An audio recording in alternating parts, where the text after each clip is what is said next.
নমস্কার, আমি আবার একটা ভিডিও পাঠাচ্ছি আপনাদের। বেশি লম্বা দেবো না, ছোটো করেই করছি যাতে আপনাদের শুনতে ভালো লাগে। হ্যাঁ, যে আর ভালো সময় নষ্ট বেশি করবো না আপনাদের। হ্যাঁ, 5-10 মিনিটেরই আমি পাঠাই, এর বেশি পাঠাবার অনেক সময় হয়ে যায়, ভুল একটা দুটো। হ্যাঁ, সেই যাই হোক, আপনারা নিশ্চয়ই সব ভালো আছেন। আমার ঠিকই আছি, মোটামুটি শরীর। আমার তো আগের ভিডিওগুলো নিশ্চয়ই দেখেছেন। যদি না দেখেছেন আমার এই যেটা সাবস্ক্রাইব ফলো করুন, বাকিগুলো দেখুন প্রথম থেকে। হ্যাঁ, মুক্তি চাই থেকে আমার শুরু হয়েছে, তারপরে সবগুলো দেখুন। সব ভিডিওগুলো আমি কি বলতে চাইছি, আমার জীবনের গল্প।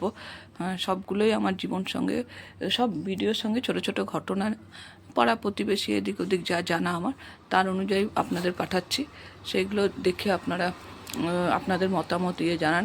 আর এটা প্রচুর শেয়ার করুন আমার জাজমেন্ট পাওয়ার জন্য। আমার একটা চাই যেটা আপনারা যেতে পারবেন। হ্যাঁ, যেটা আপনারা যেতে পারবেন। আমি আমার বিবাহিত জীবন থেকে মুক্তি চাই, যেটা আপনাদের দ্বারা অনেক চেষ্টা করলাম, লাস্ট এলাম আপনাদের দরবারে যে আপনারা জানান। হ্যাঁ, জানান যে আমার এই ব্যাপারটা নিয়ে, আমার যাদের দ্বারা আমি অত্যাচারিত তাদেরকে জানিয়ে আমাকে মুক্তি দিন, মিউচুয়াল একটা ডিভোর্সের মাধ্যমে। হ্যাঁ, আমার বিয়ে হয়েছে বললাম তো পুরুলিয়ার পাশেই। 1 ঘন্টা লাগে ট্রেনে যেতে, আর বাসে 1.5 ঘন্টা। সেই আমাদের ভূদেব ব্যানার্জি, সবিতা ব্যানার্জি 4 নম্বর ছেলের সঙ্গে। প্রথম বড় ছেলে হচ্ছে দীপক ব্যানার্জি, গৌরী ব্যানার্জি। হ্যাঁ, যে বাঁকুড়ায় কাজ করেন, ওদের বাড়িও আছে বাঁকুড়া খ্রিস্টান কলেজের পাশে। ঠিক আমি জায়গাটা এখন বলছি না, পরে বলবো। গৌরী উনি পাবলিক ইয়েতে কাজ করতেন, দীপক ব্যানার্জি। আর গৌরী কালীমাতা গার্লস স্কুলের টিচার ছিলেন। একটা নারী হয়ে যে একটা আমার জীবনে, আমার মা বিধবা মায়ের যে এত বড় ক্ষতি করতে পারে এরা, এত ফ্রড, এত জোচ্চোর লোক এরা সব, যে চিন্তা করতে পারবেন না। টিচার গৌরী ব্যানার্জি, আর মেজো হচ্ছে আলোক ব্যানার্জি, অদিতি ব্যানার্জি। এরাও টিচার। আলোক ব্যানার্জি ছিলেন, রিটায়ার্ড করেছেন। অদিতি এখনও আছেন প্যারা টিচার। সে হচ্ছে ওই পুরুলিয়া, ওই যে জায়গায় আমার বিয়ে হয়েছে সেই জায়গাকার টিচার। হ্যাঁ, আর তার ছেলেও শুনেছি প্রফেসর, আর বউ টিচার। তো জানি না, আমি সেটা আমি দেখিনি। আমি অনেক দিন বন্ধ করে দিয়েছি আসা যাওয়া। আর সেজো হচ্ছে অরূপ ব্যানার্জি, মিঠু ব্যানার্জি। আর সে হচ্ছে অনুপ ব্যানার্জি, যার সঙ্গে আমার বিয়ে হয়েছে। এবার 5 নম্বর স্বরূপ আর শম্পা ব্যানার্জি, যিনি আমার যোগাযোগটা করেছিলেন সম্বন্ধের।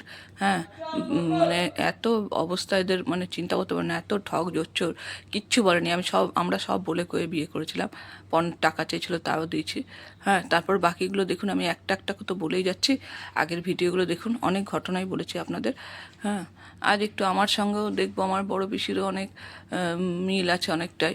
হ্যাঁ, যেটা আমার বড় পিসির মিল অতটা নয়, যাই হোক আমার বড় পিসিও খুব আদরের মানুষ হয়েছে। আমাদের ঘর থেকে দাদু বিয়ে দিয়েছিলেন, ভালো মোটামুটি ঘরে, ছেলে খুব বড় লোক ছিল না। যাই হোক, মাঝারি। বড় পিসি যাওয়ার পরে ওখানে খুব উন্নতি হয়েছিল। সেই বড় পিসিকেও খুব অত্যাচার সহ্য করতে হয়েছে শ্বশুরবাড়িতে। হ্যাঁ, বড় পিসি খুব আদরের মানুষের, পারতেন না কিছু। এখানে কাজের লোক ঠাকুর সবই থাকতেন, তো এখানে আমাদের বাড়িতে, তো ওইখানে শ্বশুরবাড়িতে গিয়ে ওইগুলো তো কিছু পাইনি সেরকম। আর শাশুড়ি খুব জ্বালাতেন। হ্যাঁ, ওকে অত্যাচার করতো, কাজ করে তো প্রচণ্ড, বাঁটতে পারতেন না, তলায় ঢুকিয়ে দিতেন, পোস্ত টোস্ত পারতেন না, কাজ করতে পারতেন না। 4টে ছেলে হয়েছিল। তারপরে ছোট ছেলেটা খুবই ছোট ছিল, মানে সব বড় ছেলেই প্রায় অনেক ছোট ছিলেন তারা। 4-5 বছরের হয়তো বড়টাই হবে, কি 6 বছরের। হ্যাঁ, 4টে ছেলে, তারা এখন ওয়েল এস্টাবলিশড, সবাই ভালো কাজ করে। ছোটোটারই শুধু বিয়ে দেয়নি। হ্যাঁ, আমার যার সঙ্গে বিয়ে হয়েছে, ওর বৌদিরা না বিয়ে দিতেই পারতো। ওর সঙ্গে ওর মামাও একটা জড়িত, বারবার বলেছি। বাঁকুড়ার পাঁচাল, সোনামুখীর পাশে বাঁকুড়ার পাঁচালে শিবপ্রসাদ চ্যাটার্জি আর সীমা চ্যাটার্জি। শিবপ্রসাদও বাঁকুড়া পাঁচাল স্কুলের টিচার ছিলেন। সব টিচাররা মিলে দেখুন কেমন কাণ্ড করেছে আমার জীবনে। একটা বিধবা মেয়েরা খুঁজছিল, হ্যাঁ, যে অসহায় একটা বিধবা থাকবে তাদের ঘরে, একে গতাবো। আর বলেও দিয়েছিল যে মাথা গোজার ঠাঁই। তাই জন্য আমার সঙ্গে যার বিয়ে হয়েছে সে এখন আমাদের সম্পত্তির ভাগ চাইছে। আর অত্যাচারের শেষ এতগুলো বছর ধরে। আমার পিসিরও তাই ক্ষেত্রে পিসমশাই কিছু বলতে পারতেন না। শাশুড়ি এত অত্যাচার করতো। লাস্টে শুনলাম যে, আমরা শুনেছি, আমার পিসিকে দেখিনি, যে চায়ের সঙ্গে বিষ মিশিয়ে পিসিকে মেরে দেওয়া হয়েছিল। আমাকে আমার মা বললেন, আমার ছেলে ওখানে আমি থাকবার জন্য গেছিলাম, আমি এখনও পর্যন্ত ছিলাম যে কোনো রকম যদি চেঞ্জ হয়, কিন্তু হলো না, এতদিন অ্যাডজাস্ট করেছিলাম, কারণ বাবা নেই, আমাকে অ্যাডজাস্ট করে থাকতেই হবে। সবাই আমাদের মেয়েরা শ্বশুরবাড়িতে আছে, আমি একমাত্র বাপের বাড়িতে। খুব লজ্জা লাগে, তার সঙ্গে এত অশান্তি, সবাইকে শুনিয়ে করে, মারামারি, মানে কিছু বাদ দেয় না। সে অসুস্থ, সব রকমই তো আপনাদের জানিয়েছি। হ্যাঁ, তার মধ্যেও আমি অনেক অ্যাডজাস্ট করার চেষ্টা করেছি। হ্যাঁ, পিসিকে অমনি করে, কিন্তু শাশুড়ি সুখ পায়নি। হ্যাঁ, শাশুড়ি তারপর থেকে শ্বশুর পালিয়ে গেছে, শাশুড়ির মৃত্যুর দিন পর্যন্ত সিঁদুর মুছে তাকে করতে পারেনি। তার কিন্তু ওই ছোটো ছেলে, তার বিয়ে দেয়নি তার দাদারা। হ্যাঁ, বলেছে না সেরকম রোজগার করে না। হ্যাঁ, তাকেও জিজ্ঞেস করেছে, রোজগার করে না। সেই যতটুকু রোজগার করেছে সেই টাকা নিয়ে ওরাও কিছু টাকা দিয়েছে, এমআইএস করেছে, সে নিজে একা রেঁধে বেড়ে ওদের ঘরে থাকে, যেটা গ্রামের বাড়ি। হ্যাঁ, সেই বাড়ি বিক্রিও করেনি, কিছু না। এরা সব বাইরে বাইরে বাড়ি কিনে নিচ্ছে, বাড়ি নিচ্ছে, ফ্ল্যাট কিনে নিচ্ছে। হ্যাঁ, এরা সব বড় বড় সব টিএম সব ইসেলের ছিলেন, বিরাট 3 ভাই। ছোটো ভাই সেরকম কিছু করতে পারেনি, এজেন্সি টেন্সি করতো, কিন্তু পড়ায় খুব ভালো, ইংলিশ মিডিয়াম স্কুল থেকে পড়াশোনা করে বিকম পাস করে ল পড়ছিল। যাই হোক, এই তো এরা তো তাই করতে পারতো এদের দেওরকে। হ্যাঁ, কিছুই এরকম করে ধোকা দিয়ে আরেকটা ফ্যামিলির জীবন নষ্ট করার কোনো মানে হয়নি। সেরকম বড় পিসির জীবনে এত কষ্ট গেছে। হ্যাঁ, সে আমার বাবাদের কাছেই শুনেছি, মা বাবার কাছে। কিন্তু পিসেমশাই ভালো ছিলেন, কিন্তু পিসেমশাইকে ওর শাশুড়ি ও মারা যাওয়ার পরেই সঙ্গে সঙ্গে যে পিসেমশাইয়ের ছেলেদের পড়াতে আসতে নেই, টিচার ছিলেন ঘরে, তার সঙ্গে বিয়ে দিয়েছিলেন। তিনি দেখতে ভালো না, কিন্তু তো স্বভাবটা ভালো একটু, ওই যা। কিন্তু তাকেও বিয়ে দিয়েছিলেন, কিন্তু সে পিসেমশাই সে 1 বছরের মধ্যেই মারা গেছিলেন, তার পরের বছরই। সেও সুখ করতে পারেনি, এত পলিসি করে সব করলো। হ্যাঁ, শাশুড়ি, পিসেমশাই, এই ছেলেদের, আমার পিস্তত দাদাদের যে টিচার ছিল, সেরা তার টিচার, সেও কিন্তু অনেক পলিসি চালিয়েছে, আমার পিসির জীবনে অনেক কষ্ট দিয়েছে, কিন্তু কেউ এরা সুখী হতে পারেনি, পিসেমশাইয়ের সঙ্গে ভোগও করতে পারেনি। পিসেমশাই পরের বছরই ঠিক মারা গেছেন। হ্যাঁ, ওই বেডে, ওই ডেটে, ওই মাসে, সেরকম আমরা যা শুনেছি। হ্যাঁ, তার ছেলেরা এখন কত ভালো। হ্যাঁ, পিসির তারা মামার বাড়ি আসে যায়। হ্যাঁ, কিন্তু দেখুন, আর অন্য পিসিদের কথা পরে বলছি, তারা অতটা নয়।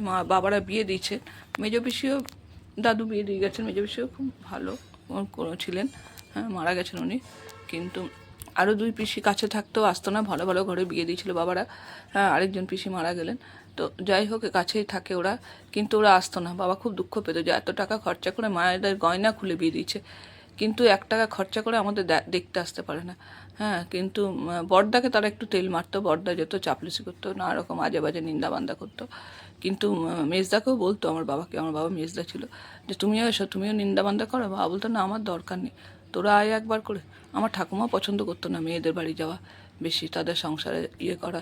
হ্যাঁ, যাই হোক, নিয়ে সেই পিসিরা 1 টাকা খরচা করে কোনোদিনও দাদারা বিয়ে দিয়েছে, সংসার এত উন্নতি তোদের দেখতে আসতো না।